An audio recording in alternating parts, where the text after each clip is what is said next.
Hi friends, welcome to ruby kitchen. నేను మీ ఆశా శ్రీనివాస్. ఈరోజు వచ్చేసి సింపుల్ మటన్ గ్రేవీ కర్రీ అండి. మరొక మటన్ గ్రేవీ కర్రీతో మీ ముందుకు వస్తున్నాను. ఇది చాలా బాగుంటుంది. బయట మనకి క్యాటరింగ్ వాళ్ళు చేస్తారు కదా, సేమ్ అదే గ్రేవీతో టేస్ట్తో చాలా పర్ఫెక్ట్గా సూపర్ టేస్టీగా ఉంటుంది. టేస్ట్ అయితే చాలా బాగుంటుంది. మీరు కూడా ఒకసారి కంపల్సరీ ట్రై చేయండి. ట్రై చేశాక మీకు ఎలా వచ్చిందో నాకు కామెంట్ చేసి చెప్పండి. దీన్ని ఫస్ట్ ఒక చిన్న మసాలా పేస్ట్తో చాలా మంచి గ్రేవీతో సూపర్గా ఉంటుంది. దీని ప్రాసెస్ ఎలాగో చూసేద్దాం రండి.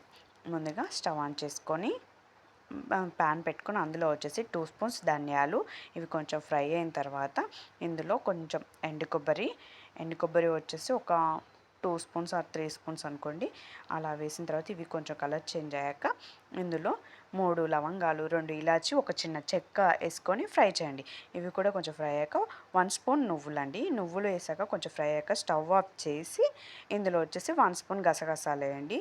ఆ ఫ్లేమ్కి ఇవి మొత్తం కుక్ అయిపోతుందండి గసగసాలు, అందుకే స్టవ్ ఆఫ్ చేసి వేసుకోండి. ఇవి చల్లారేలోపు మనం ఆనియన్స్ని, మిర్చిని కట్ చేసుకొని పక్కన పెట్టేసుకుందాం. ఇలా పక్కన పెట్టేసుకున్నాక ఇవన్నీ ఇందాక మనం మసాలా ఉన్నాక చల్లారి పెట్టుకున్నాక అది పేస్ట్ చేద్దాం. ఇవన్నీ వేసాక ఇందులో ఒక 5-6 జీడిపప్పులు, ఒక చిన్న ఆనియన్ వేయండి. జీడిపప్పు క్లిప్ మిస్ అయింది, అవి కూడా వేసి ఇవి పేస్ట్ చేసి పక్కన పెట్టేసుకున్నాం. ఇప్పుడు స్టవ్ ఆన్ చేసుకొని ప్యాన్ పెట్టుకోండి. మీకు ప్యాన్ అయితే ప్యాన్, ప్రెషర్ కుక్కర్ అయితే ప్రెషర్ కుక్కర్లో వేసుకోండి. నేనైతే ప్రెషర్ కుక్కర్ యూజ్ చేస్తున్నాను. ఇందులో ఆయిల్ పోసేసి ఆయిల్ కొంచెం హీట్ అయ్యాక కొంచెం జీరా వేసుకోండి. జీరా కొంచెం ఫ్రై అయ్యాక అందులో మిర్చి, ఆనియన్, కరివేపాకు వేసి మొత్తం గోల్డెన్ కలర్ వచ్చేంతకు ఫ్రై చేయండి. ఇలా గోల్డెన్ కలర్ వచ్చాక మనం ఇందాక నూరు పెట్టుకున్న పేస్ట్ ఉంది కదా, అది వేసి మంచిగా కుక్ చేసుకోండి.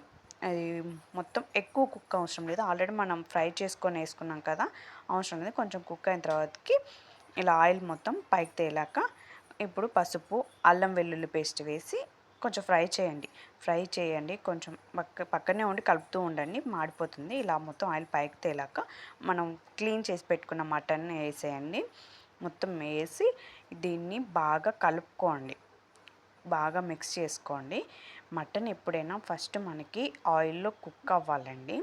ప్లస్ ఏంటంటే వాటర్ అనేది మొత్తం పైకి వచ్చి ఆ వాటర్ అంతా ఇంకిపోయేంత వరకు మనం కుక్ చేసుకోవాలి. అప్పుడు టేస్ట్ బాగుంటుంది, స్మెల్ రాదు. ఇలా మీడియం ఫ్లేమ్లో పెట్టుకుంటేనే వాటర్ మొత్తం బయటకు వస్తుందండి. మీడియం ఫ్లేమ్ పెట్టుకొని వాటర్ అంతా పైకి వచ్చేంత వరకు కుక్ చేసుకోండి. ఇలా వాటర్ అంతా పైకి వచ్చింది కదా, ఇప్పుడు మొత్తం హై ఫ్లేమ్లో పెట్టుకొని వాటర్ అంతా పోయేందుకు కుక్ చేస్తే ఇలా మొత్తం ఆయిల్ పైకి తెలుతుందండి. అప్పుడు మనం స్పైసెస్ని యాడ్ చేసుకోవాలి. మీ టేస్ట్ తగ్గట్టుగా కారం, సాల్ట్ అండ్ ధనియా పౌడర్ వేసుకొని బాగా మిక్స్ చేసుకోండి. బాగా మిక్స్ చేసుకొని ఒక 2 మినిట్స్ అలా వదిలేయండి. హై ఫ్లేమ్లో పెట్టుకోనన్నా మీడియం టు హై ఫ్లేమ్ పెట్టుకొని 2 మినిట్స్ అలా వదిలేయండి. వదిలేసిన ఎందుకంటే కొంచెం ఆ స్పైసెస్ అనేది ముక్కకి పట్టేస్తుంది అనమాట, మంచిగా మసాలా పడుతుంది. ఇప్పుడు మన గ్రేవీ తగ్గట్టుగా వాటర్ పోసుకోండి. నేనైతే 2 గ్లాస్ పోసుకుంటున్నాను. కొంచెం గ్రేవీ ఉండాలి, మరీ పల్చగా కాదు, మరీ తిక్కుగా కాకుండా కొంచెం ఇప్పుడు నేను చూపిస్తున్నాను కదా, అలా ఉంటే సరిపోతుంది. మనం కుక్ అయిన తర్వాత ఇంకా దగ్గరకు అయిపోతుంది. ఇప్పుడు మనం స్పైసెస్ యాడ్ చేసుకున్నాం కదా, టేస్ట్ చూసుకొని ఇంకొంచెం యాడ్ కావాలనుకుంటే వేసుకోండి.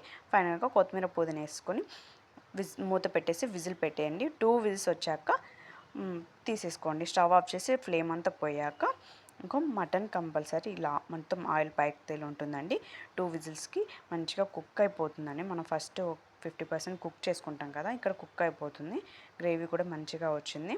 ఇప్పుడు మీకు మటన్ పీస్ ఉడికిందా లేదో చూపిస్తున్నానండి. మటన్ అయితే కంపల్సరీ మంచిగా కుక్ అవుతుంది. నేను చెప్పినట్టుగా ట్రై చేయండి, కంపల్సరీ కుక్ అవుతుంది. ఇలా మంచి మటన్ కూడా ఉడికిపోయిందండి.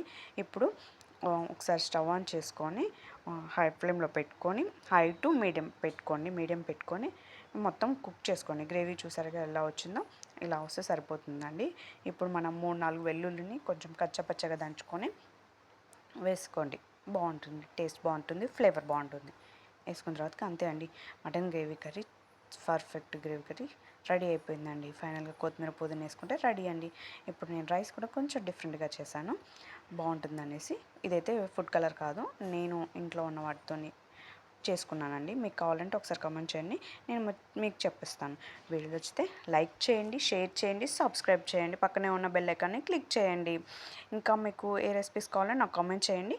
మీరు లైక్ చేయడం వల్ల చాలామందికి రీచ్ అయితే నాకు కూడా ఒక మంచి సపోర్టింగ్‌గా అనిపిస్తుంది. కామెంట్ కూడా నాకు మంచి సపోర్టింగ్‌గా అనిపిస్తుందండి. మీరు కామెంట్ చేస్తే ఎలా ఉందో. ఓకే అండి. బాయ్.